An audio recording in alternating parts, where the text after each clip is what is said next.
Bonjour Georges Lang. Bonjour Patrick. L'une des grandes voix de la radio, une voix nocturne, une voix qui fait du bien, une voix ensoleillée, la voix de la musique. Leslie Gore par exemple, It's My Party. Oui. Ça y est, finalement quand on entend ça, Georges Lang, qu'est-ce qu'on se dit, vous qui aimez tellement cette musique? On se dit que finalement les années 60 étaient exceptionnelles. C'était une décennie fantastique pour la musique. Certains sortaient de la Deuxième Guerre mondiale. C'est pour ça qu'on nous appelle, d'ailleurs, je fais partie de cette génération, la génération du baby-boom. On était nombreux. Nos parents avaient souffert, mais nous, on espérait tout. On avait de l'argent de poche. On commençait à écouter notre radio avec nos émissions animées par des animateurs qui avaient un peu plus d'âge que nous, c'est tout. En fait, on était là pour s'encanailler, pour vivre avec les filles sur les plages quand on habitait la Californie, pour flirter, pour ne pas savoir ce qu'on allait faire le lendemain. Écoutez Leslie Gore, écoutez-la.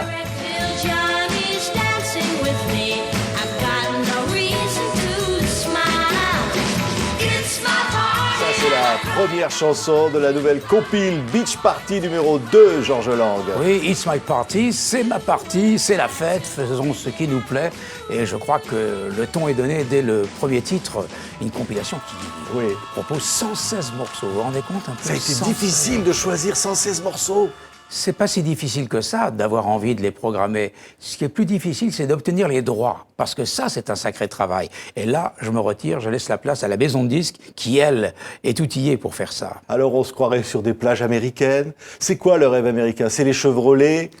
Pour nous autres qui étions ados dans les années 60, l'Amérique nous faisait rêver. Aller en Amérique, comme Tintin en Amérique, c'était comme aller sur la Lune. Il y avait des autoroutes très très larges, des voitures très très longues, des jeunes filles très bronzées, et puis cette jeunesse mettait les pieds sur la table, mâchait du chewing-gum, écoutait la musique à partir de jukebox, chose qu'on ne connaissait pas trop à l'époque. Vous écoutez par exemple les Mamas and Papas? Les Mamas à l'époque. Ah, Monday Monday. Ils nous ont fait rêver, cela. Monday Monday, c'est quoi? C'est le rêve américain, c'est la Californie, le soleil, c'est ces plages qui sont nombreuses, sur lesquelles on va s'alanguir et puis écouter la musique sur un transistor posé à même le sable entre deux cabines rescue, parce que la sécurité est là, on nous observe à la jumelle, on peut pas aller vers des vagues qui sont dangereuses, mais qu'à cela ne tienne, on est insouciant dans les années 60. Et c'est ça qui me plaît, je m'en souviens encore très très bien. Allez, lundi, hein. Monday, jour du travail. Monday, can't trust that day. Elle raconte quoi, toutes ces chansons-là, sur cette compile Beach Party, Georges Lang? Elle raconte des choses de tous les jours. Elle raconte la vie d'un ado qui, le matin, se lève, n'a pas trop envie d'aller au lycée. Suivant les états, on peut aller en voiture à l'école, parce qu'à partir de 16 ans, on peut déjà conduire une voiture immense. C'est ça, les années 60. Et qu'est-ce qu'il fait, le gamin, en sortant de l'école? Il écoute son DJ préféré sur une radio qui vient d'être créée, les fameuses Top 40 Radios, autrement dit, des radios complètement dingues avec des DJ qui ont marqué l'histoire de la musique et de la radio. Wolfman Jack, par exemple, c'était l'homme loup qui hurlait sur les intros de disques et qui faisait rêver des millions de personnes. Vous l'avez peut-être vu dans le film American Graffiti, où il joue son propre rôle. Un animateur complètement dingue, complètement loufoque. Et bien, dans chaque grande ville des États-Unis, il y avait ce genre d'énergumène qui hurlait, qui passait des disques à n'en plus finir, qui trouvait la petite pépite. Sugary, par exemple, Rusty York, qui est devenu par la suite en France les filles avec Au bonheur des dames. Vous voyez, des exemples comme ça, j'en ai des milliers et des milliers, parce que toutes les chansons que vous entendez dans la compilation Beach Party Volume 2, ce sont les versions originales, mais vous les connaissez parce que vous les avez entendues. Elles ont été reprises par des artistes bien français, sûr. par Eddie Mitchell, par Johnny Hallyday, Sylvie Vartan, Dick Rivers, ils ont tous repris plus ou moins un jour dans leur vie un titre qui a été un succès dans les années 60. Cette compile, c'est plus de 100 titres, on l'a dit.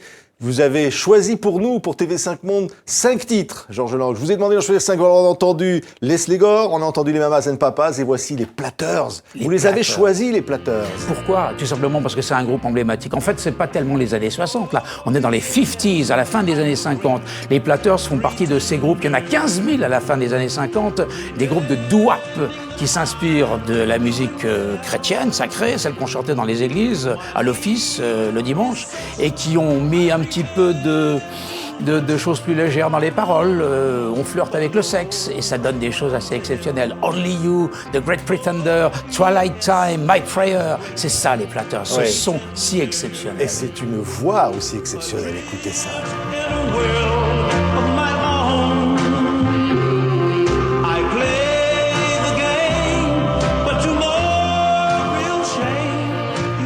Joue le jeu, hein.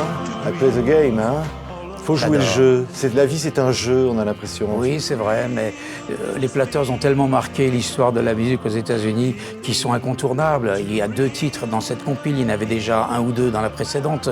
Et s'il y avait une 3e compilation, mais je crois pas, on va passer à autre chose, consacrée aux années 60, on aurait encore des titres des Platters. Oui, on est dans des années où on invente le monde. On rêve le monde, finalement. Exactement. Tout est permis.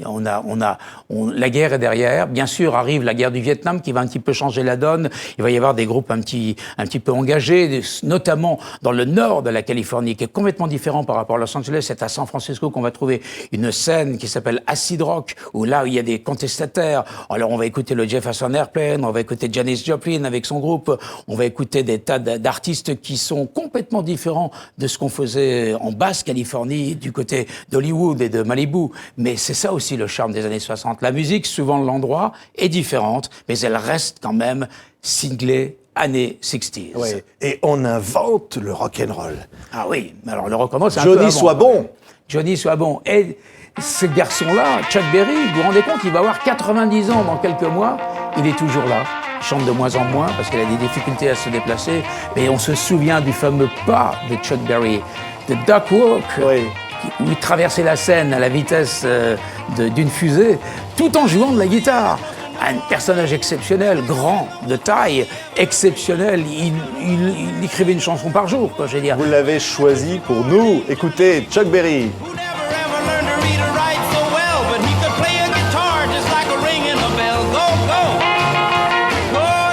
On va dire, et on l'a dit, Georges, c'est les plages, c'est le soleil, c'est les garçons de la plage. Oui, les garçons. Alors eux, c'est la surf music, The Beach Boys. C'est une fratrie, 3 frères, Carl, Dennis, Brian. Ils ont un cousin qui va venir chanter avec eux, Mike Love, et un copain, Al Jardine. Et ensemble, ils vont révolutionner la musique américaine. Mais ils auront peur des Beatles. Ils s'inspireront de l'album Revolver des Beatles pour parfaire encore leur musique. C'est un génie, Brian Wilson. Ouais. Il va au-delà, c'est-à-dire que cette musique légère, sucrée, cette musique de plage, et en même temps, il y a une profondeur incroyable. Il expérimente. Il prend des sons, Pet Sound par exemple, il va chercher des cris d'animaux, il va arriver avec des instruments qu'on n'a jamais vus dans un studio en Californie. C'est un génie. Et 40 ans après, la musique est toujours là, actuelle, sympa. Les vibrations sont bonnes. Ouais, the good vibration. Good vibes. Écoutez.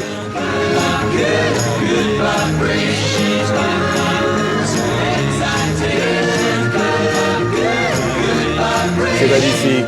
Magnifique, Georges Lang. Ça donne envie de partir en vacances, tout ça. Quand on ça pense que donne ce envie titre d'aller, qu'on vient d'entendre a été enregistré dans un tout petit studio, avec une réverbération naturelle dans la cave, on trouvait que ça sonnait bien, on a mis un micro.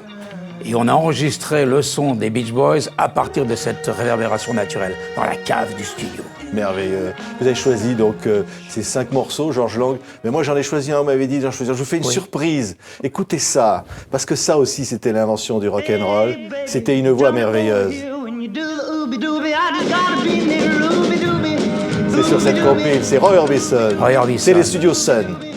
The Big O, on le surnommait comme cela, et non pas Big O. Ah oui, c'est vrai. Et Roy Orbison, c'est merveilleux, c'est un look, c'est une voix, c'est un crooner. Un écorché vif, il a eu pas mal de problèmes dans sa vie, des drames, la mort d'enfants, l'incendie de sa maison, un copain de Johnny Cash, ils ont fait les 400 coups ensemble. C'était quelqu'un d'exceptionnel, il est parti beaucoup trop tôt. Ouais, écoutez, allez, on a envie de danser là.